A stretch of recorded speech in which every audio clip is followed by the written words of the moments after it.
السلام علیکم ورحمۃ اللہ وبرکاتہ۔ الحمد للہ رب العالمین والعاقبۃ للمتقین، والصلاة والسلام علی اشرف الانبیاء والمرسلین، نبینا محمد وعلی آلہ وصحبہ اجمعین ومن تبعہم بإحسان الی یوم الدین، اما بعد۔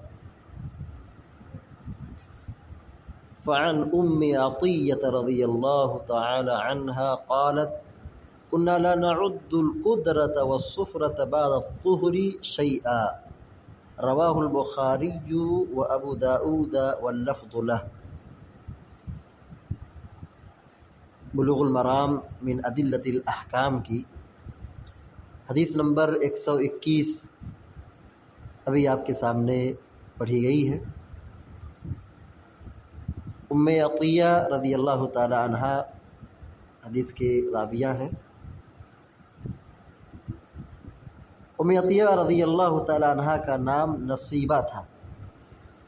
ام عطیہ یہ کنیت ہے، ان کا نام نصیبہ تھا۔ ان کے ابو کا نام تھا کعب، نصیبہ بنت کعب، اور بعض لوگوں نے کہا کہ یہ حارث کی بیٹی تھی، ان کے ابو کا نام حارث تھا۔ ام عطیہ رضی اللہ تعالی عنہا یہ بزرگ ترین مرتبہ کی صحابیات میں شمار ہوتی ہیں۔ جنگوں میں یہ شرکت کرتی تھیں اور مریضوں کو پانی پلانا، زخمیوں کی مرہم پٹی کرنا ان کا عمل رہا ہے، ان کی یہ قربانی رہی ہے۔ جنگ احد میں جب لڑائی گھمسان کے شروع ہو گئی، پیچھے سے کافروں کی فوج مسلمانوں سے ٹکرا گئی، اس وقت حضرت ام عطیہ رضی اللہ تعالی عنہ بہادر مردوں کی طرح کافروں سے لڑنا شروع کر دی۔ ام عطیہ رضی اللہ تعالی عنہ کی سیرت میں دو خصوصیت ملتی ہے کہ یہ نماز عید الاضحیٰ یا عید الفطر یا عید الاضحیٰ کی نماز کے لیے عورتوں وغیرہ کو لے کر کے چلتی تھی، مطلب گھر سے نکالتی تھیں اور عیدگاہ کی طرف لے جاتی تھی، ان کی ایک خصوصیت ہے۔ اسی طریقے سے خواتین کو غسل وغیرہ دینے کے لیے بھی ام عطیہ رضی اللہ تعالیٰ عنہ پیش رہتی تھی۔ یعنی جب کسی کا انتقال ہوتا تھا، کسی خاتون کی وفات ہوتی تھی، تو تجہیز و تکفین میں ان کا کلیدی کردار رہتا تھا۔ اسی طریقے سے ام عطیہ رضی اللہ تعالیٰ عنہ کا مقام اور مرتبہ یہ ہے کہ آپ سے بہت سارے تابعین اور بہت سارے علماء استفادہ کرتے تھے، آپ سے پڑھتے تھے۔ ام عطیہ رضی اللہ تعالی عنہ کی یہ جو روایت ابھی یہاں پڑھی جا رہی تھی کہ كنا لا نعد القدرة والصفرة بعد الطهر شيئا، کنہ بنے ہم لوگ، کنہ ہم لوگ، لا نعد ہم شمار نہیں کرتے تھے، لا نعد ہم شمار نہیں کرتے تھے، القدرہ قدرہ مانے مٹیالہ کلر کا پانی، مٹیالہ رنگ، یعنی جو میل کچیل سے بالکل لت پت ہو اس کو قدرہ کہتے ہیں۔ یعنی ایسا پانی جس میں کیا ہو، مٹی کی آمیزش ہو، مٹی اس میں کیا ہو، ملی ہو، تو گندا پانی جسے آتا ہے مٹیالہ، مٹی کا رنگ اس میں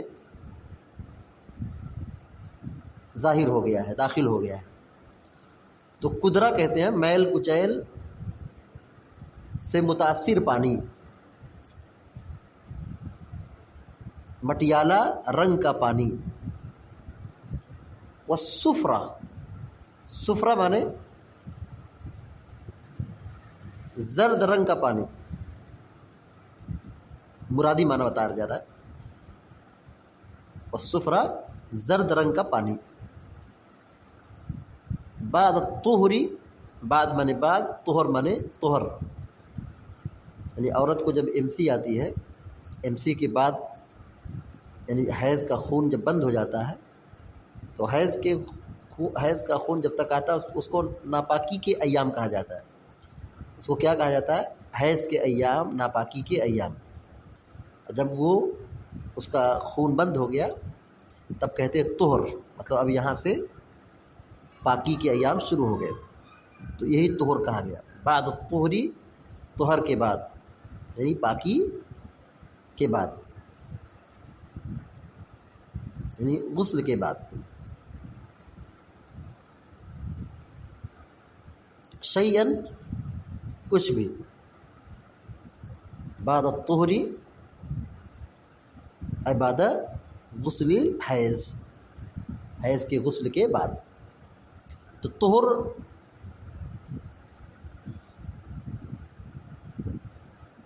جو پاکی کے ایام ہوتے ہیں اس کو کہا جاتا ہے، لیکن یہاں پہ جو بعد الطہر کہا گیا ہے،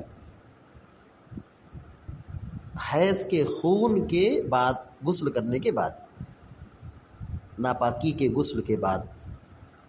شیئن مانے کچھ بھی۔ رواہ البخاری و ابو داؤد واللفظ لہ، بخاری کی روایت ہے اور ابو داؤد کی روایت ہے، واللفظ لہ، اور الفاظ ابو داؤد کے۔ ترجمہ دیکھیے، حضرت ام عطیہ رضی اللہ تعالی عنہا بیان فرماتی ہیں،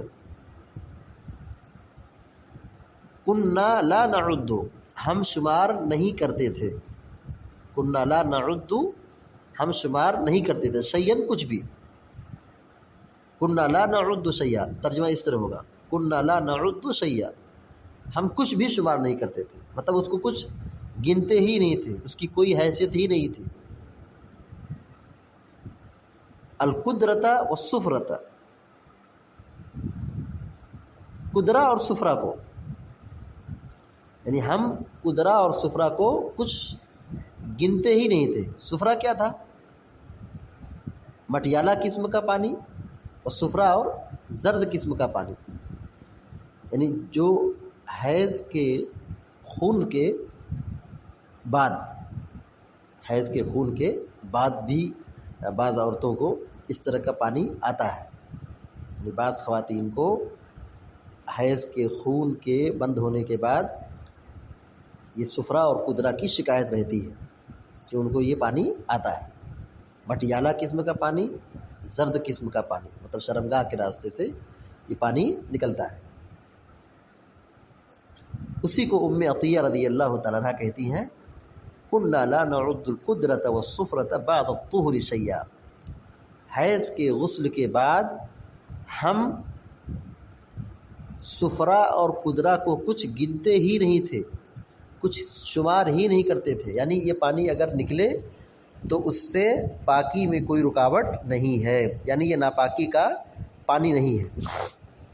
یعنی جیسے حیض کا خون آتا ہے تو عورت ناپاک ہو جاتی ہے اور اس پر روزہ نماز نہیں رہتا ہے، اس کا روزہ نماز نہیں کرنا رہتا ہے، اب وہ ناپاک ہو گئی، لیکن اب اس نے حیض کے خون کے بند ہونے پر غسل کر لیا، غسل کرنے کے بعد اب اس کو یہ شکایت آ رہی ہے کہ پانی نکل رہا ہے، پانی کیسا ہے؟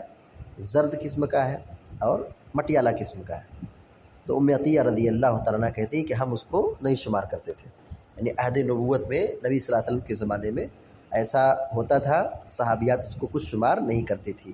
اس کا مطلب یہ ہوا کہ جب نبی کے زمانے میں ایسا ہوا اور نبی اس وقت موجود تھے، اور اگر یہ چیز غلط ہوتی تو اللہ تعالیٰ وحی کے ذریعے سے مسلمانوں کی نشاندہی کرتا، عورتوں کو تنبیہ کرتا، لیکن اس کے متعلق کوئی حکم نازل نہیں ہوا۔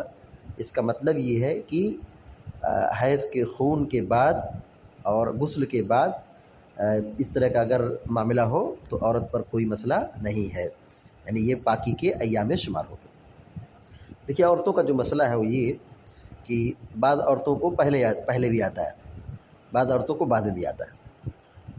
اگر حیض کے خون سے متصل آتا ہے تو یہ ناپاکی میں شمار ہوگا، اور حیض کے خون کے بند ہونے کے بعد عورت غسل کر لے، اس کے بعد اگر یہ پانی آتا ہے تو یہ ناپاکی کا نہیں مانا جائے گا، یہ ناپاکی کا نہیں مانا جائے گا۔ عورت اس کو دھل کر کے صاف کر کے نماز روزے کی پابندی کرے گی۔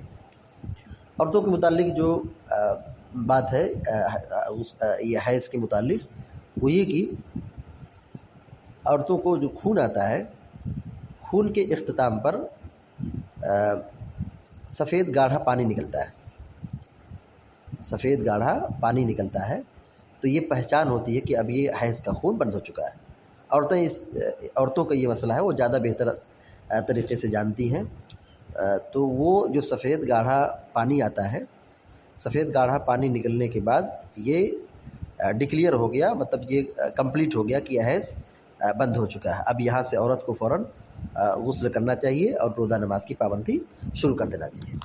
تو حدیث کا مستفاد یہی ہوا کہ حیض کے خون کے بعد عورت نہا دھو لے، باقی صفائی ستھرائی اختیار کر لے، اس کے بعد عورت کو جو مٹیالہ قسم کا پانی یا زرد قسم کا پانی، پیلا قسم کا پانی، یلو قسم کا پانی جو نکلتا ہے بعض عورتوں کو، تو اس میں وہ عورت ناپاک نہیں ہوتی ہے، اور نہ ہی وہ چیز کیا ہے روزہ نماز میں رکاوٹ بنتی ہے۔ اس میں عورت کو روزہ نماز کی پابندی کرنا ہے۔ اللہ تعالیٰ سے دعا ہے کہ اللہ تعالیٰ آپ سب کو نیک توفیق عطا فرمائے، آمین رب العالمین۔ وصلی اللہ علی نبینا محمد وسلم تسلیما کثیرا، والسلام علیکم ورحمۃ اللہ وبرکاتہ۔